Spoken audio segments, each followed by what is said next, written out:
لبيك اللهم لبيك لبيك لا شريك لك لبيك لبيك اللهم لبيك۔ سب سے پہلے مسئلہ ہے حج کرنے والے کے لیے یا عمرہ کرنے والے کے لیے احرام کا۔ مسلمان مرد کے لیے احرام کی دو چادریں ہیں۔ ایک چادر کو وہ تہہ بند کے طور پر باندھ لیتا ہے اور ایک چادر کو اوپر لے لیتا ہے اپنے کندھوں سمیت۔ یہ مسلمان مرد کے لیے ان سلی دو چادریں ہوتی ہیں احرام کا لباس۔ یہ چادر کے پہننے کا کوئی مخصوص طریقہ نہ اللہ نے مقرر کیا ہے نہ رسول اللہ صلی اللہ علیہ وسلم نے مقرر کیا ہے۔ بہت سے لوگ ہیں وہ کہتے ہیں جی ایسے نہیں پہننی، ایسے نہیں باندھنی نیچے والی، ایسے کرنا ہے، ایسے کرنا ہے۔ یہ سب کچھ لوگوں نے اپنے گھر سے بنایا ہوا ہے۔ اس کا اسلام سے، امام الانبیاء محمد الرسول اللہ صلی اللہ علیہ وسلم کے سکھائے ہوئے طریقے سے کوئی تعلق ہے ہی نہیں سرے سے۔ جس طریقے سے مرضی باندھ لیں آپ، تہہ بند کے طور پر باندھ لیں، جیسے مرضی باندھ لیں، بس اس انداز سے باندھنی ہے کہ وہ ڈھلکے نہ، کھلے نہ، اور بندے کا سطر نہ کھلے، مضبوطی سے باندھ لینی ہے۔ وہ جس طریقے سے بھی آپ باندھ سکتے ہیں، اس کا کوئی طریقہ اسلام نے، اللہ اور اللہ کے رسول نے مقرر کیا ہی نہیں۔ اور جو اوپر چادر لینی ہے اس میں سے کندھا ننگا نہیں کرنا۔ کندھا ننگا کرنے کا احرام پہننے کے ساتھ کوئی تعلق نہیں ہے سرے سے۔ کندھا کہاں ننگا ہوتا ہے پورے حج اور عمرے میں، وہ میں انشاءاللہ الرحمن اس کی جگہ جب آئے گی تو اس وقت بتاؤں گا۔ احرام کا کندھا ننگا ہونے کے ساتھ کوئی تعلق نہیں ہے۔ احرام میں مرد کندھا ڈھانکتا ہے۔ اگر مرد کا کندھا ننگا ہو اور وہ ننگا کندھا کر کے نماز پڑھتا ہے تو اس کی نماز ہوتی نہیں۔ رسول مکرم صلی اللہ علیہ وسلم نے فرمایا، صحیح بخاری شریف میں حدیث ہے، لا یصلی احدکم ولیس علی عاتقیہ شیء، تم میں سے کوئی بندہ نماز نہ پڑھے اس حالت میں کہ اس کے کندھوں پر کوئی شے نہ ہو۔ دونوں کندھوں پر کچھ نہ کچھ ہونا نماز کے لیے ضروری ہے۔ ایک سطر ڈھانپنا ضروری ہے اور کندھوں پر کچھ نہ کچھ ہونا ضروری ہے، پھر نماز ہوتی ہے۔ تو یہ لوگ جو ہمارے معاشرے میں احرام باندھ لیتے ہیں اور جو ہی باندھتے ہیں اپنا دایاں کندھا ننگا کر لیتے ہیں، اور عمرہ کرنے تک ساری نمازیں جو پڑھتے ہیں وہ ننگے کندھے سے پڑھتے ہیں، ان کی نمازیں نہیں ہوتی۔ اسی طرح پورے حج میں وہ اپنا کندھا ننگا رکھتے ہیں اور ساری اپنی نمازوں کو ضائع کرتے رہتے ہیں پورے حج کے اندر۔ تو یہ اچھی طرح سمجھ لینا ہے کہ کندھا ننگا کرنے کا احرام سے کوئی تعلق نہیں ہے۔ دو چادریں مرد کا احرام ہے، اور جوتا جیسا مرضی انسان پہن لے، لیکن ایک شرط ہے کہ ٹخنے اس جوتے کے اندر چھپے ہوئے نہیں ہونے چاہیے، ٹخنے ننگے ہونے چاہیے۔ رسول مکرم صلی اللہ علیہ وسلم نے فرمایا، صحیح بخاری میں حدیث ہے، من لم یجد نعلین فلیلبس الخفین ولیقطعہما اسفل من الکعبین، جس بندے کے پاس جوتے نہیں ہیں وہ موزے پہن لے اور موزوں کو ٹخنوں سے نیچے سے رکھ کر کاٹ لے۔ تو رسول اللہ صلی اللہ علیہ وسلم نے یہ جو آپ کا فرمان ہے کہ ٹخنوں کے نیچے سے رکھ کر کاٹ لے، اس کا مطلب ہے ٹخنے ننگے ہونے چاہیے۔ بعض لوگوں نے یہ کہا ہے کہ وہ پاؤں کا جو اوپر والا حصہ ہے نا وہ ننگا ہونا چاہیے۔ یہ کوئی مسئلہ حدیث میں ہے ہی نہیں، یہ لوگوں نے اپنی سوچ اور اپنے خیال سے یہ بھی اپنے گھر سے بنا لیا ہوا ہے۔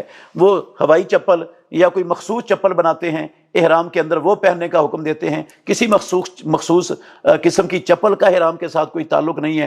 ہر قسم کا جوتا، سینڈل پہنے جا سکتے ہیں، چپل پہنی جا سکتی ہے، بند جوتا پہنا جا سکتا ہے۔ صرف یہ دیکھنا ہے کہ اس کے اندر ٹخنے ننگے رہیں، ٹخنے نہ چھپے مرد کے۔ یہ ہے مسلمان مرد کا احرام۔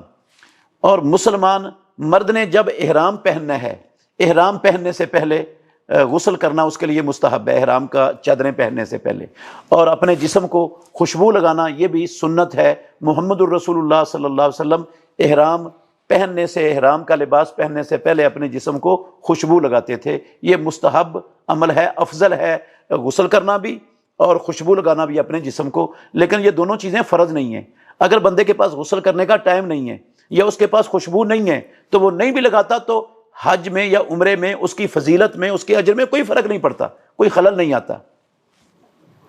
یہ احرام ہے مرد کا۔ اور مسلمان عورت کا احرام اس کے تمام کپڑے، جتنا لباس جس رنگ کا اس نے پہنا ہوا ہے وہ سارے کے سارے کپڑے اس کا احرام ہے۔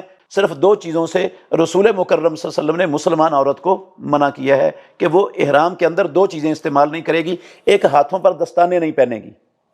عورتیں جو پردے کے لیے دستانے پہنتی ہیں ہاتھوں کو چھپانے کے لیے، احرام کی حالت میں ہاتھوں پر دستانے نہیں پہننے، لیکن اپنے ہاتھوں کو اپنے کپڑوں کے اندر چھپا کے رکھنا ہے، اس کا مطلب یہ نہیں کہ ہاتھ اس نے کھول دینے ہیں احرام کی حالت میں۔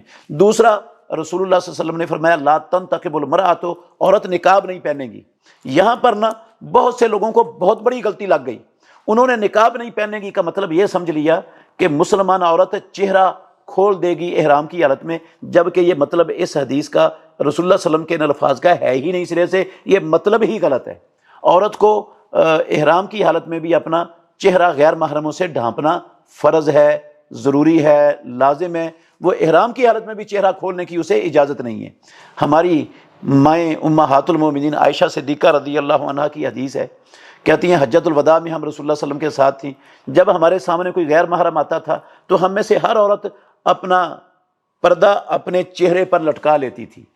اس کا مطلب ہے غیر محرم سے وہ اپنے چہرے کو ڈھانپتی تھی، احرام کی حالت میں تھیں اور رسول اللہ صلی اللہ علیہ وسلم کے ساتھ تھی۔ حسن درجے کی روایت ہے یہ۔ چہرہ ڈھانپنا فرض ہے۔ جو نقاب نہیں نہ کرے گی، اس کا عربی ڈکشنری کے اندر نقاب کا مطلب کیا ہوتا ہے؟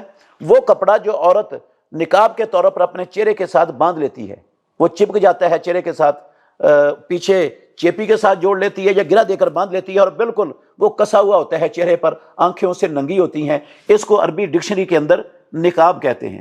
یہ والا جو چہرے کے ساتھ چپکا ہوا اور لپٹا ہوا ہے چہرے کے ساتھ، یہ والا نقاب رسول اللہ صلی اللہ علیہ وسلم نے منع فرمایا ہے۔ وہ سر کے اوپر سے پلو لٹکا لے پردہ کرنے کے لیے، وہ بھی ٹھیک ہے۔ وہ ٹوپی والا برقع پہن لے، وہ بھی ٹھیک ہے۔ وہ بڑی عورتیں جس طرح ہمارے معاشرے میں بڑی چادر لے کر سارے جسم کو چھپا لیتی تھیں اور گھونگھٹ نکال لیتی تھیں، ایسا نکال لے، وہ بھی ٹھیک ہے۔ چہرہ ڈھانپنا ہے غیر محرموں سے، اور نقاب نہیں، وہ کپڑا نہیں پہننا جو چہرے کے ساتھ چپکا ہوا اور لپٹا ہوا ہے، اس سے رسول اللہ صلی اللہ علیہ وسلم نے منع فرمایا ہے صرف۔